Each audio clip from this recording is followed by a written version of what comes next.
lately we have a Zendikar Rising leak. So you could say that the Zendikar Rising spoiler season has landed. Ha ha! You'll get that joke when you see the spoiler card, because it's a land!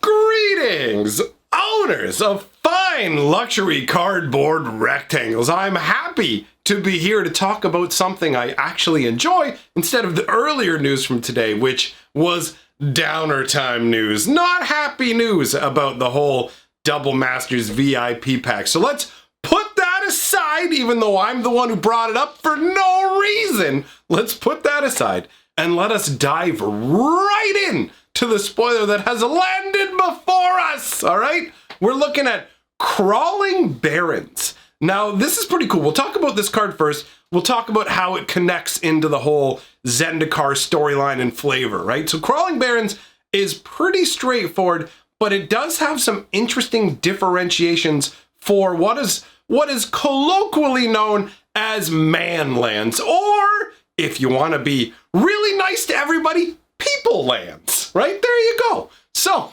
Crawling Barrens is a land that taps for a colorless mana, which definitely feels appropriate considering that Zendikar is where we got our first taste of the colorless mana symbols, right? That's when colorless and generic mana became two separate things, because at a certain point in the game, there was no real difference between colorless and generic. You would use the terms interchangeably. However, now you have the first ability, which taps to add a colorless mana, and the second ability, which costs 4 generic mana to activate. So it says put 2/1/1 counters on Crawling Barrens. Then you may have it become a 0/0 elemental creature until end of turn.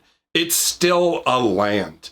Now, the most interesting part of this entire card to me is the word may, essentially. Normally, when it comes to manlands, they animate when you pay the cost. It's not a conditional, like, okay, you've paid the cost, do you want to activate it? Every other manland, you pay the cost, it turns into a creature. There's no if, and, or buts about it. But with this, you have the choice.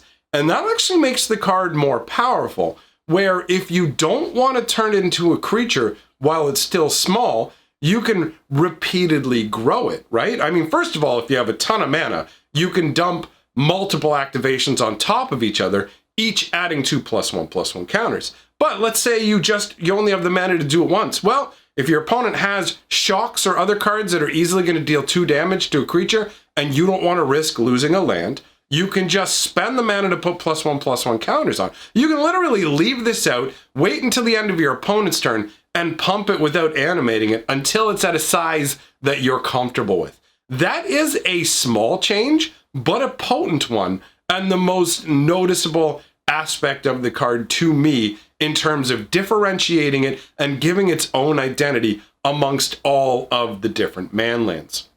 The flavor text says, Zendikar is restless, and we'll get into like the whole like concept of lands coming alive on Zendikar, because this is not the first time we've seen this concept. Now, if you look closely at the artwork, if you look like, first of all, at the forefront, admittedly, it is a little bit difficult because this was taken, like this picture was taken on I assume, on like a phone. However, it actually is really good quality for a camera phone picture, but we do have maybe a flash or the light reflecting off of just the light source in the room. Whatever it is somewhat obscuring the artwork, but not in a place that I think has any of the really pertinent details.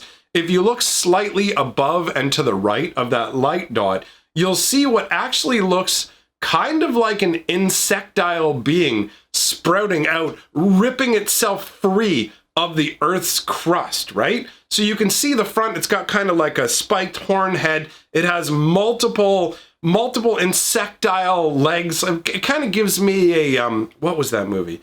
What was that movie with Join for Citizenship? Starship Troopers, there we go. It gives me kind of a Starship Troopers bug kind of vibe to it. You can see this yellowish energy that's either flowing up towards it or emanating out of it as it cracks the earth and frees itself, but it is also a construct made out of the earth, right? This isn't an animal or any kind of other creature escaping from under the surface. This is literally part of the surface of Zendikar, animating, coming to life, and like pulling itself up out of whatever. And you just imagine each time it happens, it's bigger and bigger and bigger as more mana's infused into these like barren wastelands. And the kind of like, we all know that mana comes from lands, right? So the idea of these barren lands that aren't mana rich, just getting infused with mana, and they're just like hungrily soaking it up the way that a desert would soak up raindrops. It's got that awesome vibe, right? And then further on in the background, you can see it looks like there's at least one Hedron kind of floating up there in the sky with broken chunks of rock around it. There is no sign of life anywhere. There's just this gigantic, like, rising beast. The question is, why is this one rising, really? I mean, it says Zendikar is restless, right? So if you go back in Magic's history, we actually saw the first manland as being Mishra's factory. This was done as a set of 4 different artworks in 4 different seasons. I'm going to use the winter for this video because I like it's got that kind of a vibe, and honestly, with the hot summer, a little bit of cool Magic vibes are good with me. And it's got the old school wording. It doesn't even have a tap symbol. Tap to add 1 colorless mana to your mana pool, or give any assembly worker +1/+1 until end of turn. And if you're wondering what assembly workers are, the Mishra's Factory actually turns into an assembly worker. So you pay 1 mana, it becomes an assembly worker, 2/2 artifact creature until end of turn. So you pay 1 mana, make it a 2/2, but you can tap other Mishra's Factories to beef each other up. So you can actually make a much larger creature. You can be swinging downtown with a 5/5. You could also do shenanigans where you animate it, block with it, and then tap to boost it. Under the old rules, doing that, like if you go way back, doing that would make it so this land wouldn't actually deal any damage. Tapped creatures, when they were blocking, used to not deal combat damage. Isn't that a weird little corner case where you go, wait, what? But that is how the rules worked. Either way, this was our first taste of manlands. Pretty straightforward, but a little bit wonky with that whole, like, it can either tap for mana, you can animate it, or it taps to boost another card. And they actually made, in the Time Spiral block, assembly worker cards that you can target with this ability too, but those admittedly are not good cards at all. They're really not even worth talking about. But Mishra's Factory was the first taste of manlands that we got. And there have been a number of different iterations of manlands throughout Magic's history. Forbidding Watchtower and all the Urza's block ones were these color aligned. So the ones we've looked at so far are colorless, right? You can activate them with any color mana, no worries. But there is this cycle. They all activate specifically for 1 color. Forbidding Watchtower always felt like a really, really weird one, right? Like you look at it and you go, okay, comes into play tapped, taps for a white mana, 1 white and 1 colorless, it becomes a 1/5 white creature until end of turn. This creature still counts as a land. It's just so bizarre to animate into a 1/5. It's a weirdly, obviously defensive card, and the artwork is strange too. I mean, look at that artwork. When we looked at the spoiler, you could see that the beast had like risen up out of the terrain. What's happening here? How does the tower turn into anything? It's just a tower on like a ledge out in the sky in the crazy realm of Sarah, right? This is Sarah's realm where they have all these crazy floating islands and stuff. It's funky artwork. But anyways, we moved on from that, and we moved into Zendikar, right? And Zendikar has manlands. There are other manlands spread out here or there, right? But regardless, when we went to Zendikar, they went with the flavor of the lands rising up against the Eldrazi. So the Eldrazi were a huge threat to the plane of Zendikar, and the plane itself was basically rising to, it's like a body trying to fight an infection, right? So you have Zendikar itself trying to bring the battle. And for me, I thought that was a really funky concept. They did these manlands, they did a cycle of them across all of the allied colors. And they showed up in different variations. Like the one we have on the screen right now is Raging Ravine. This is the green-red one. So it taps for either a red or a green. And you can pay a green, a red, and 2. And until end of turn, Raging Ravine becomes a 3/3 red and green elemental creature with, whenever this creature attacks, put a +1/+1 counter on it. Now this, to me, out of the original Zendikar manlands, feels like the closest connection to the spoiler card that we were looking at. Now, admittedly, the spoiler card is better at accruing +1/+1 counters. In the most technical sense, you could activate Raging Ravine's abilities multiple times in a turn to get multiple stackings of whenever this creature attacks, put a +1/+1 counter on it. So if you had 12 mana to sink into this and could afford it, then when it attacked, you would actually have 3 different iterations of that +1/+1 counter. But basically, you have to spend 8 mana and attack with it just to equal 1 activation of the other land. However, the other land does start out smaller, right? The spoiler land that we're looking at today does start out as a 0/0. So Crawling Barrens, when you add the first activation, is only getting +2/+2.